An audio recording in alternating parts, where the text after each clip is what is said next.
नमस्कार, जय जोहार, जय छत्तीसगढ़ और सभी दाई दीदी बहनी मल्ला जय जोहार, प्रणाम, सादर वंदन और महतारी वंदन की आज मैं बात करने वाला हूं। और इसलिए इस वीडियो को महिलाओं को जरूर देखना चाहिए, उन महिलाओं को जरूर देखना चाहिए जिन्हें लगता है कि छत्तीसगढ़ की सरकार, साय सरकार जो है महतारी वंदन योजना के तहत हर महीने 1,000 रुपया देने वाली है सहायता के रूप में। आपको पता होगा, चुनाव से पहले महतारी वंदन योजना लॉन्च किया गया और लॉन्च करने के बाद छत्तीसगढ़ में इस पर खूब सियासत हुई।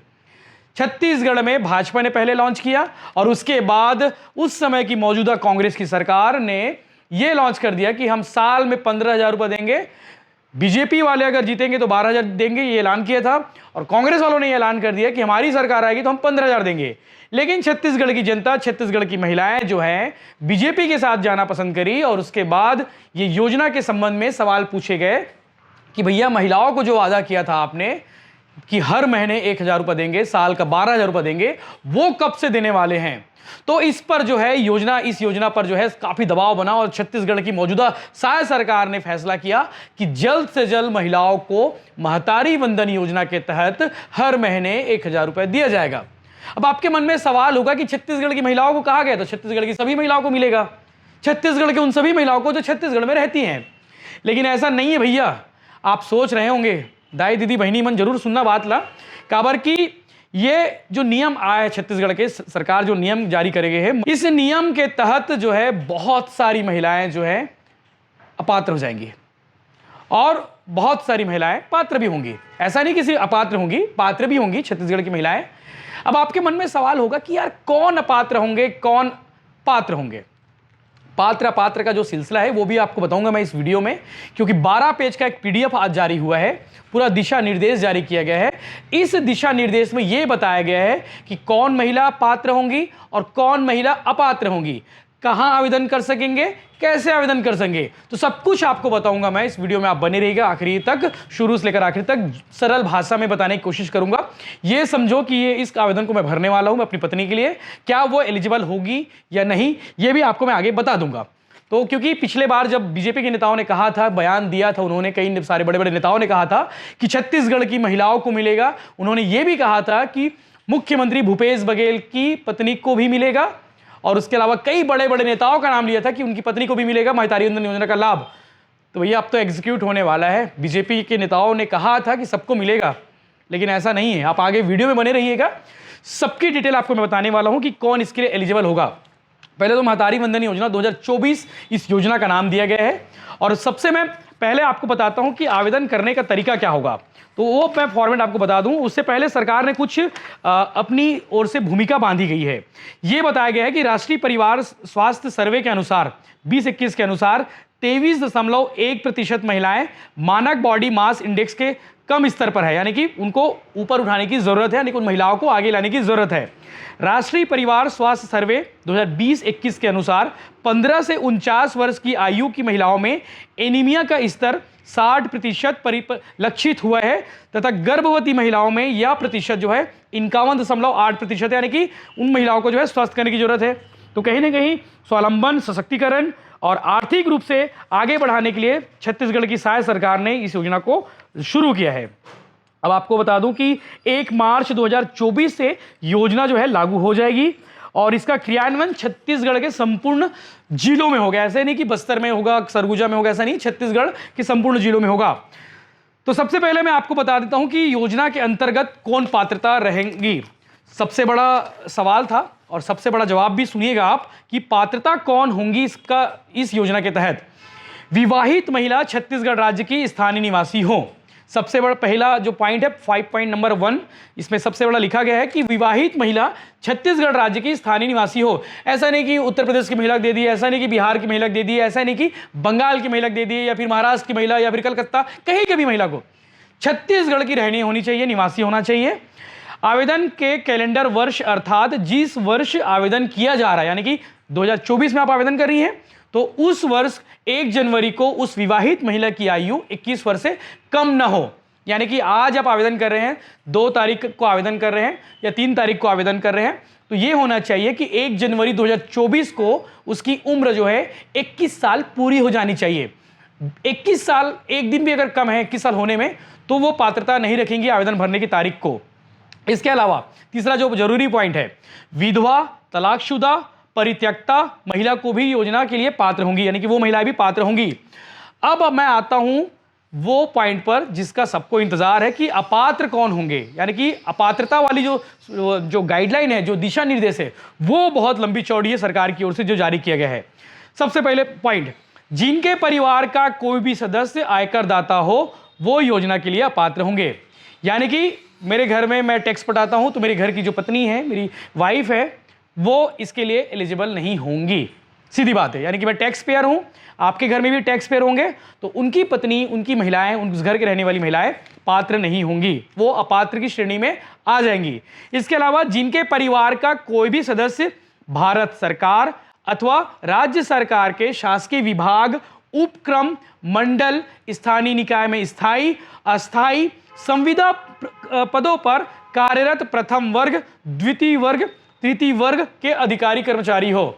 तो भैया पहले तो ये समझ लो कि सरकारी विभाग में काम करने वाले कर्मचारियों की जो पत्नी है या फिर उनके घर की जो महिलाएं हैं, उनके लिए ये योजना बिल्कुल काम की नहीं है। काम की नहीं का मतलब ये कि यानी कि वो जो है सीधे अपात्र हो जाएंगी। शासकीय कर्मचारी की जितनी भी महिला हैं वो इसकी योजना के लिए अपात्र होंगी। जिनके परिवार का कोई भी सदस्य वर्तमान अथवा भूतपूर्व सांसद विधायक हो, यानी कि सांसद विजय बघेल की पत्नी इसके लिए पात्र होंगी, विधायक देवेंद्र यादव, विधायक रिकेश सेन या फिर डॉक्टर रमन सिंह, तमाम जो विधायक, तमाम जो सांसद है, उनकी पत्नियां जो हैं इस योजना के लिए अपात्र होंगी। इसके अलावा भूतपूर्व विधायक, भूतपूर्व सांसद, उनकी पत्नियां भी इस योजना के लिए एलिजिबल नहीं होंगी। और एक पॉइंट है, जिनके परिवार का कोई सदस्य भारत सरकार अथवा राज्य सरकार के बोर्ड, निगम, मंडल के वर्तमान और पूर्व अध्यक्ष, उपाध्यक्ष हो, यानी कि निगम मंडल आयोग जो लाल बत्ती होती है, उस मंडल के अध्यक्ष और उपाध्यक्ष जो भी रहे पहले, वर्तमान और पूर्व के, उनकी पत्नियां भी इस क्राइटेरिया में नहीं आएंगी, यानी कि वो अपात्र होंगी। दो जरूरी चीजें थी वो आपके बार बता दिया हूं, पात्रता कौन होंगी, अपात्रता कौन होंगी। यानी कि टैक्स पेयर की पत्नियां इस योजना के लिए एलिजिबल नहीं होंगी। ये साफ साफ कहा गया है कि आकर टैक्स देने वाले जो पत्नियां होंगी वो इस योजना के लिए पात्र नहीं होंगी। ये सबसे बड़ा पॉइंट था जो लोग जानना चाहते थे। बहुत लोगों ने सवाल किया, आज चूंकि पीडीएफ जारी हुआ, पीडीएफ जारी होने के बाद लोगों ने पूछा कि यार भैया इसका आवेदन कैसे करना होगा, आवेदन करने का माध्यम क्या है। तो ये भी बड़ा सवाल है, तो इस सवाल का जवाब भी मैं आपको देने वाला हूं, क्योंकि डिटेल मेरे पास है और भी इसकी डिटेल में हम बाद में बात करेंगे, लेकिन आपको मैं अभी बताने वाला हूं आवेदन करने का माध्यम क्या होगा। योजना के लिए, महतारी वंदन योजना के लिए ऑनलाइन पोर्टल www.mahatarivandan.cgstate.gov.in इस वेबसाइट पर आप जा सकते हैं और यहां जाकर योजना के तहत इसके अलावा मोबाइल ऐप भी जारी किया गया है, उस मोबाइल ऐप के माध्यम से भी आप फॉर्म भर सकते हैं।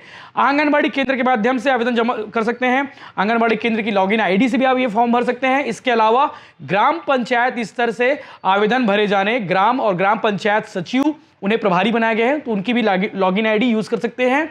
इसके अलावा परियोजना कार्यालय महिला एवं बाल विकास विभाग से भी आप आवेदन कर सकते हैं। इसके लिए परियोजना स्तर पर अलग से लॉगिन आईडी बनाई जाएगी। इसके अलावा आवेदक स्वयं पोर्टल के माध्यम से अथवा मोबाइल ऐप के माध्यम से आवेदन कर सकेंगे। आवेदन भरे जाने की यह प्रक्रिया ओटीपी आधारित होगी, यानी कि जब भी आप फॉर्मेलिटीज भरते जाएंगे ओटीपी जनरेट होते जाएगा, ओटीपी आप डालते रहिए, प्रोसेस आगे बढ़ते जाएगा। संबंधित आंगनबाड़ी केंद्र का चयन अनिवार्य होगा, यानी कि जिस इलाके में रहते हैं तो उस इलाके में रहने वाले आंगनबाड़ी स्थित आंगनबाड़ी का चयन करना होगा। जैसे कि आप कोका में रहते हैं तो कोका में जो आंगनबाड़ी होगा उसके बारे में बताना होगा, या सुपेला में रहते हैं तो सुपेला के आंगनबाड़ी के बारे में बताना होगा। इसके लिए वेब पोर्टल पर प्रदेश के समस्त आंगनबाड़ी केंद्र ग्रामवार, वार्डवार सूची उपलब्ध होगी, यानी कि प्रदेश के जितने भी आंगनबाड़ी हैं उन सभी आंगनबाड़ियों का जो एक सूची बना दी गई है, उन आंगनबाड़ियों की सूची आपको सेलेक्ट करना पड़ेगा कि आपके नजदीकी इलाके में कौन सा आंगनबाड़ी है जिसके अंतर्गत आप आते हैं। इसके अलावा नगरीय निकाय क्षेत्र के अंतर्गत आने वाले वार्डों में नगरीय निकायों द्वारा वार्ड प्रभारी बनाए जाएंगे, यानी कि नगर निगम, नगर पालिका परिषद, नगर पंचायत, ये जो निकाय हैं इन निकायों में हर वार्ड होते हैं, तो वार्डों में इसके लिए अलग से प्रभारी बनाए जाएंगे। आवेदन वार्ड प्रभारियों के माध्यम से लिए जाएंगे। वार्ड के अंतर्गत आने वाले आंगनबाड़ी केंद्रों की लॉगिन आईडी के माध्यम से लिए जाएंगे। परियोजना कार्यालय की लॉगिन आईडी के माध्यम से नगरीय निकाय क्षेत्रों से आवेदन भरे जा सकते हैं। साथ ही जो है क्रमांक है 4 के अनुसार आवेदक जो है स्वयं जो है आईडी भर सकते हैं। आवेदन भर सकते हैं। अब आपको बताता हूं आवेदन करने की प्रक्रिया, यह भी महत्वपूर्ण चीज है, यह भी आप पूरा सुनिएगा कि आप आवेदन कैसे कर सकते हैं। आवेदन पत्र भरने की संपूर्ण प्रक्रिया जो है निःशुल्क होगी, 1 रुपए देने की जरूरत नहीं किसी को। आपको कई लोग बोलते हैं ना कि भैया 200 रुपए दो मैं करा दूंगा, बिल्कुल पैसा देने की जरूरत नहीं है। आप खुद आवेदन भर सकते हैं या फिर संबंधित आंगनबाड़ी क्षेत्र में जा सकते हैं या संबंधित निगम कार्यालय में भी जा सकते हैं। ऑनलाइन आवेदन करने के लिए आवेदिका को द्वारा पूर्व से ही आवेदन हेतु आवश्यक जानकारी का प्रपत्र भरने की सुविधा होगी, यानी कि पूरे फॉर्मेलिटीज होगी, पूरा फॉर्म रहेगा कि आपको क्या क्या भरना होगा, कैसे भरना होगा, तो ये होना चाहिए। प्रपत्र ग्राम पंचायत, वार्ड कार्यालय, आंगनबाड़ी, इन जगहों पर आपको मिल जाएंगे, यानी कि पूरा फॉर्मेट मिल जाएगा आपको। इसके अलावा इस प्रपत्र में आवेदिका को समस्त जानकारी, आवश्यक प्रमाण पत्र की प्रति संलग्न करनी होंगे। इसके अलावा हस्ताक्षर भी करना होगा, उन्हें बिल्कुल करना पड़ेगा। इसके अलावा विशेष कैंप लगाए जाएंगे जिसके माध्यम से जहां जाकर आप अपना फॉर्मेलिटीज भर सकते हैं। अभी एक महत्वपूर्ण चीज पर आने वाला हूं कि दस्तावेज क्या क्या लगेंगे, यह सबसे बड़ा सवाल है, क्योंकि ये दस्तावेज आपके पास होने चाहिए, तभी आप इस योजना के लिए पात्र होंगे। स्व सत्यापित स्वयं की पासपोर्ट साइज फोटो, यानी कि सत्यापित करते हैं ना, खुद की फोटो लगाते हैं, वो फोटो आपके पास होनी चाहिए। पासपोर्ट साइज फोटो, कितनी फोटो होनी चाहिए वो आपको पता चल जाएगा आगे। स्थानीय निवासी के संबंध में दस्तावेज, निवास प्रमाण पत्र, राशन कार्ड, मतदाता पहचान पत्र यानी कि वोटर लिस्ट, ये जरूरी है स्थानीय निवासी के संबंध में। ये प्रूव करेगा कि आप स्थानीय निवासी हैं। अगर आपके पास निवास प्रमाण पत्र है तो बहुत अच्छी बात है, आपके पास राशन कार्ड है तो भी अच्छी बात है, और या इन दोनों में से कुछ नहीं है तो मतदाता पहचान पत्र होना जरूरी है, जो ये स्टैब्लिश करे कि आप वहां रहते हैं या फिर रहती हैं। ठीक है। इसके अलावा स्वयं का और पति का आधार कार्ड बहुत जरूरी है, यानी कि जो महिला शादीशुदा महिला है जो आवेदन करना चाहेंगे तो उन्हें अपना आधार कार्ड देना पड़ेगा, साथ में उनके पति का भी आधार कार्ड उन्हें लगेगा। स्वयं बता चुका हूं इसके बारे में। विवाह का प्रमाण पत्र बहुत जरूरी है। ये ग्रामीण क्षेत्र की महिलाएं जो होती हैं, ग्रामीण क्षेत्र में रहने वाली महिलाएं या फिर श्रमिक बस्तियों में रहने वाली महिलाएं, ये जो प्रमाण पत्र होता है विवाह प्रमाण पत्र, ये बहुत कम बनवाती हैं, हर कोई नहीं बनवाता। मैं जानता हूं क्योंकि मैंने देखा है गांव की महिलाएं और शहरी क्षेत्र में श्रमिक बस्तियों में रहने वाली महिलाएं जो हैं, विवाह प्रमाण पत्र यानी कि जो पति पत्नी है उनका जो विवाह का प्रमाण पत्र होता है वो विवाह प्रमाण पत्र नहीं है। तो ये सबसे जरूरी चीज है, ये लगेगा आपको। तो आप ये वीडियो देख पा रहे हैं तो आप तत्काल बनवा लीजिएगा, विवाह प्रमाण पत्र बहुत जरूरी है। इसके अलावा विधवा जो अप्लाई करेंगी उनके लिए बता रहा हूं, विधवा होने की स्थिति में पति का मृत्यु प्रमाण पत्र ये तो जरूरी है, देना पड़ेगा।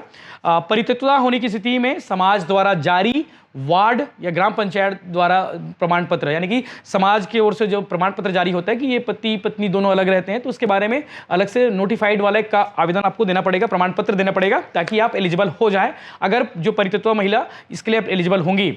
जन्म प्रमाण पत्र कक्षा 10वीं या 12वीं की अंक सूची एकदम जरूरी है, जन्म प्रमाण पत्र देना होगा। और 10वीं या 12वीं की अंक सूची जरूरी है, जो पढ़ी लिखी महिलाएं हैं 10वीं 12वीं जो पढ़ी होंगी उनके लिए है। स्थानांतरण प्रमाण पत्र लग सकता है, पैन कार्ड दे सकते हैं, मतदाता परिचय पत्र दे सकते हैं, या फिर ड्राइविंग लाइसेंस, इनमें से जो भी हो आपके पास वो आप सबमिट कर दीजिए आवेदन के साथ में, आप एलिजिबल हो जाएंगी। इसके अलावा सबसे जरूरी चीज 2 पॉइंट और है, वो भी मैं आपको बताने वाला हूं। पात्र हितग्राही का बैंक खाते का विवरण और पासबुक की फोटोकॉपी, यानी कि आपका बैंक ट्रांजैक्शन दिखाना पड़ेगा कि आपके पास कितना ट्रांजैक्शन होता है, और उस बैंक का फोटोकॉपी यानी कि पासबुक की फोटोकॉपी आपको देनी पड़ेगी, ताकि आपका जो पैसा है जिस अकाउंट पे आना होगा उस अकाउंट में इसी बैंक खाते पे आ जाएगा। इसके अलावा स्वयं द्वारा घोषणा पत्र, शपथ पत्र आवेदक के साथ ये संलग्न होगा। ये किस शपथ पत्र देना होगा, जो नोटरी के माध्यम से होगा, जो आप चॉइस सेंटर में जाएंगे वहां से भी दे सकते हैं, या फिर आपको जो है संबंधित आवेदन पत्र के लिए जो आंगनबाड़ी केंद्र होंगे या फिर नगरीय निकाय के क्षेत्र के निगम के ऑफिस होंगे, वहां आपको बता दिया जाएगा कि शपथ पत्र कैसे बनवाना है। तो ये सारी जरूरी डिटेल हो गई जो आपको जानना जरूरी था, कि आवेदन कैसे कर सकते हैं और कौन आवेदन कर सकेंगे, कौन आवेदन नहीं कर सकते हैं, ये भी आपको बता दिया गया है। क्योंकि ऐसा ना हो कि भैया सबको कहा था सबको मिलेगा इस योजना का लाभ, तो आपको मैंने क्लियर कर दिया है कि कौन एलिजिबल होंगी, कौन एलिजिबल नहीं होंगी। तो जो एलिजिबल नहीं है यानी कि जो अपात्र पहले से जिनको पता चल गया है कि आयकर दाता, ये सबसे महत्वपूर्ण चीज है, जिनके पति आयकर टैक्स जमा कर रहे हैं या आयकर दाता हैं, उनकी पत्नियां इस योजना के लिए एलिजिबल बिल्कुल नहीं होंगी। ये साफ साफ मैंने कह दिया है। इसके अलावा जरूरी डिटेल मैंने बता दिया है, और भी इसके बारे में हम आपको अपडेट्स देते रहेंगे। आप चैनल को सब्सक्राइब कर लीजिए। सभी दाई बहनी माताओं से अनुरोध है, ताकि आपको महतारी वंदन योजना से रिलेटेड या फिर तमाम और भी चीज़ों के रिलेटेड जो है आपको कंटेंट मिलते रहेंगे, जानकारी मिलते रहेंगे, अपडेट्स मिलते रहेंगे। तो चैनल को सब्सक्राइब कर लीजिए। हमारा ये वीडियो आपको कैसा लगा, जरूरी जानकारी वाला वीडियो कमेंट करके जरूर बताएं। और योजना से रिलेटेड, योजना के संबंधों के जो नियम शर्त हैं उसको लेकर आप क्या कहेंगे, ये भी आप कमेंट करके बताइए। जय हिंद, जय जवाहर, जय छत्तीसगढ़। क्योंकि इस पर जो है अब सियासत शुरू हो चुकी है, इस पर ये भी बातें उठ रही हैं कि इतने नियम शर्त बनाने की जरूरत क्या थी। बड़ा सवाल है, आप कमेंट करके जरूर बताएं।